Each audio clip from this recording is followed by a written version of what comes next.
Napaka-vibrate daw ni Honda Beat at talaga namang nanginginig daw yung kanyang manibela, no? Yan, so ididibag natin ngayon yan. Aalamin natin kung totoo bang ma-vibrate at kung totoo ba na maalog ang manibela ni Honda Beat Premium 2024. Okay.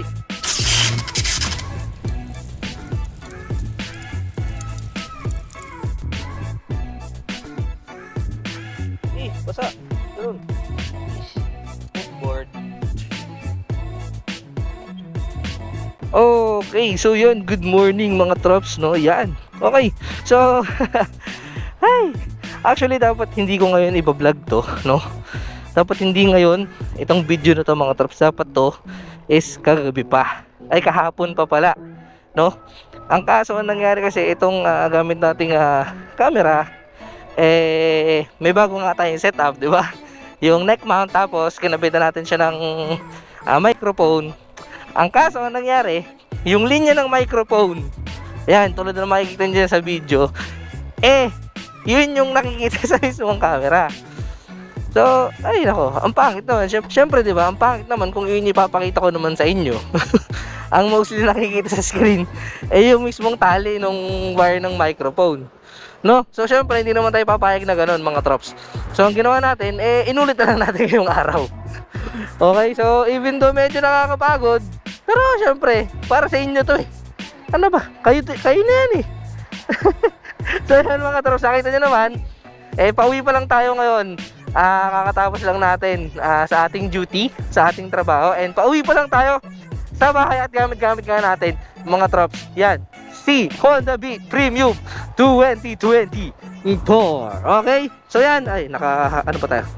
Okay, so yan mga trops, no?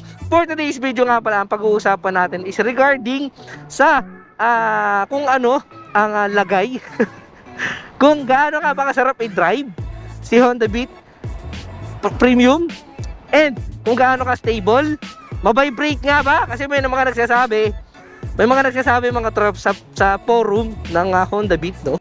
Napaka-vibrate daw ni Honda Beat at talaga namang nanginginig daw yung kanyang manibela, no? Yan, so ididibag natin ngayon yan. Aalamin natin kung totoo bang ma-vibrate at kung totoo ba na maalog ang manibela ni Honda Beat Premium 2024. Okay, so yan, let's start na nga mga trops, no? Ito na, yun, very good. Buti pinadaan mo si nanay. Ikaw talaga. Okay, so yan na nga mga trops, let's start na nga, okay? So syempre uunahin natin mga trops sa seating height. Okay, sa seating height muna tayo, syempre. Huwag tayo masyadong nagmamadali. Hindi naman tayo nagmamadali, no? Okay, sa seating height niya mga trops, ayan, kung makikita nyo sa screen, yan yung height ng Honda Beat, no? And para sa akin, para sa perspective ko mga trops, is napakababa niyan. Okay, napakababa niyan mga trops dahil ako ay 5'8", no? So abot na abot ko yung lapag. However, mga trops, kasi meron akong tropa na 5'2", 5'2" yung laki niya, pero abot na abot pa rin nung kanyang paa. So I think kahit 5 flat mga trops is abot na abot. Abot na abot talaga yung lapag pagdating dito kay Honda Beat Premium 2024. Yan, grabe, ang pangit na pagkakalagay ko ng basahan. Okay. So kung seat height yung pag-uusapan natin mga trops, abot na abot ng isang normal na mamamayan ng Pilipino na nagbabayad ng tax, na nahihirapan na ngayon gamitin yung kanyang PhilHealth. No? So yun, abot na abot nga ito mga trops ng isang normal na Pilipino. Kaya naman kung ikaw ay isang normal na Pilipino, alam mo na, no? Abot na abot mo to, okay? So pangalawa mga trops naman, siyempre nakaupo ka na, alam mo na yung seat height Gaano nga ba kabigat si Honda Click? Si Honda Beat Premium 2024. Kung mapapansin nyo mga trops, no? Ang bilis nating i-maneuver yung manibela ni Honda Beat. Bakit nga ba? Kasi magaan lang to mga trops. Ang bigat ni Honda Beat ay 90 kilograms lamang. Maximum na yung mga trops kasama na lahat, body frame, body fairings, gulong, lahat.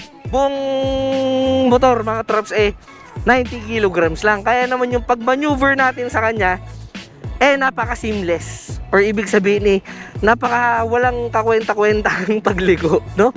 Or walang kahirap-hirap, no? Hindi natin kailangan persahin yung motor para lumiko, or hindi natin kailangan masyadong idein yung pagkakali ko para lumiko siya. Okay, so magaan. Napakagaan ng motor na to mga trops, maniwala kayo sa akin.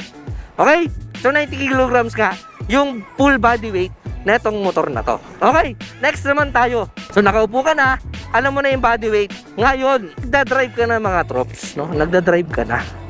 Syempre, pag nagdadrive ka, ang unang-una mong mararamdaman, yung pakiramdam ng manibela mo. 'Di ba? Ito, manibela, syempre, yun yung hawak-hawak mo. At tandaan natin mga trops na isa ang kamay natin sa pinakasensitibong parte ng ating katawan. So alam na alam natin kung matagtag, ma-vibrate or hindi, no? So dito, ito non-biased to mga trops ha. At hindi rin to sponsor na Honda.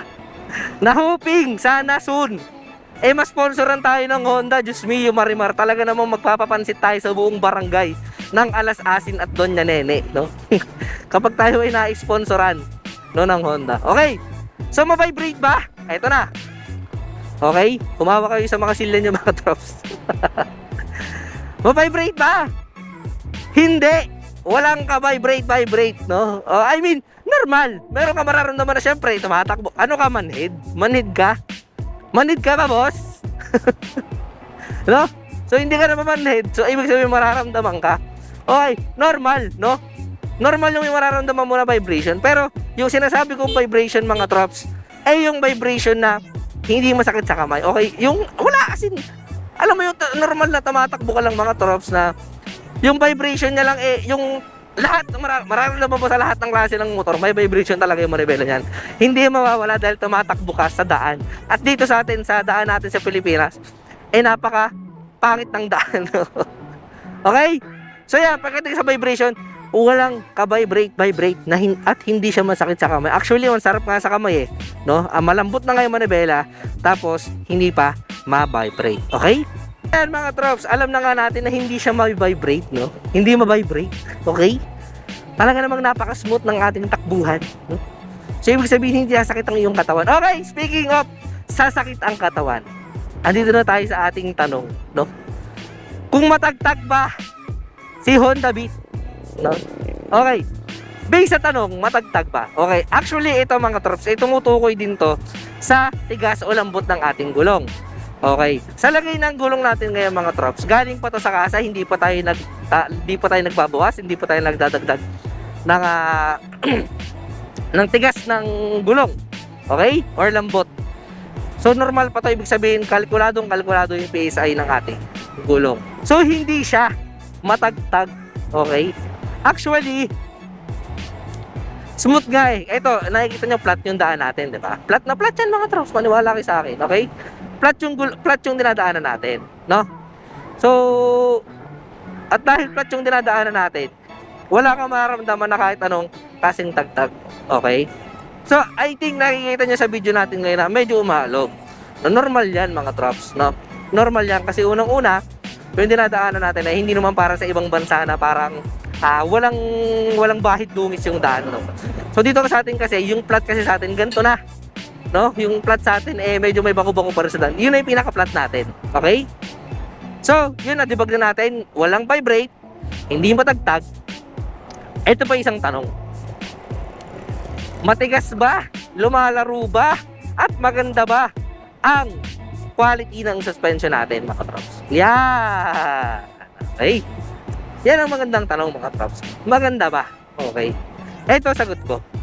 Maganda ang play ng shocks natin. Stock shocks to mga trops walang pinalitan, galing sa kasa. Ito yung normal na shock ng Honda Beat. Okay? 3 days ko na siya nagagamit and base sa katawan ko, hindi talaga sumasakit yung aking katawan. Okay? Maganda yung play niya mga trops dahil unang-una talagang tulad na ito, matalbog. Yan. Ang maganda kasi sa matalbog mga trops, kapag meron mga malalaking lubak, hindi mo masyadong iniinda yung tagtag yung talbog ng katawan mo, okay? Kasi nalalaro ng shocks yung mismong body weight mo. Okay, so maganda yung play ng kanyang shocks. Ibig sabihin habang tumatakbo ka, walang vibration yung manibela mo, hindi matagtag yung buong katawan ng motor mo, hindi maalog yung manibela mo, at maganda yung play ng shocks mo mga trops. At eto para sa akin mga trops. Ang biyahe ko araw-araw inaabot ako ng almost 1 oras papasok at pauwi. first time ko maramdaman mga trops sa mga ginamit kong motor na pag-uwi ako gamit tong si Honda Beat Premium 2024, eh hindi masakit yung katawan ko. Okay? Para kasi kung naka-normal lang na nakaupo ka lang sa upuan, no? Okay, sasabi ulitin ko mga trops, non-bias, hindi to bias. Pero kung i-sponsoran tayo ng Honda, ay talaga naman, sabi ko sa inyo, maniwala kayo sa akin. No? Yun nga non-bias mga trops. Maganda yung takbuhan pag nakaupo ka na kay Honda Beat. Okay. So, last na tanong. Ano ang top speed ni Honda Beat Premium 2024? Okay. Tinap speed ko siya mga trops nung nakaraang araw. Hindi ko na pinakita dito sa vlog. At ilan ang inabot ko. Okay mga trops. Ang initial review ng Honda Philippines, ang top speed ni Honda Beat ay 90 kilometers per hour. So nung tinap speed ko siya sa akin mga trops, eh umabot lang ako ng almost 83. Maximum of 85, no? Bakit? Kasi mga trops, depende pa rin yan sa body weight natin. O yun yung tinatawag natin na body to weight ratio. Okay? So yun yung tinatawag natin na hindi porket yung review ng lahat ay 90 kilograms, so, ay 90 kilometers per hour. Sa'yo ay 90 kilometers per hour din. Depende po yan sa bigat ng nagmamaneho. Ngayon, kung mas magaan ka, eh baka mas ma-reach mo yung ganong klase ng top speed. At paalala ko lang sa inyo mga trops, ito si Honda Beat, hindi po ito pang karera, hindi po ito pang racing. Ito po ay ginawa upang makatipid ang mga normal na mamamayan ng Pilipinas na nagbabayad ng tax na hindi na magamit-gamit yung kanilang PhilHealth. So, ibig sabihin, talaga namang ginawa ito para sa mga normal na nagmumotor pang araw-araw. Okay? Bibilis lang to mga trops kung ito ay kakargahan ninyo. Na which is sa tingin ko hindi kaya-kaya. Okay? Ginawa nga to mga trops si Honda Beat para nga makatipid tayo sa gasolina tapos kakargahan mo. Kupal ka ba, boss? Okay? So yun na nga mga trops, no? Dito na nga natin tatapusin itong vlog natin tungkol kay Honda Beat Premium 2024. Okay? At napaka-pogi talaga ng motor na ito mga trops. Maniwala kayo sa akin. Non-bias, sabi ko nga sa inyo, kung pogi yung Honda Click, para sa inyo, ako mas napupugian ako dito sa itsura ni Honda Beat Premium 2024. Okay? So yun lang mga trops, dito ko na nga tatapusin itong video natin na to. At kung may na-miss pa ako, kung meron ako nakalimutan na idagdag dito sa review natin, at kung meron pa akong mga maling nasabi, please itamaan nyo ako dyan sa comment section. Baka kasi mamaya, nagagaling-galingan lang ako at mali yung mga nabasa ko sa internet. Okay? So yun!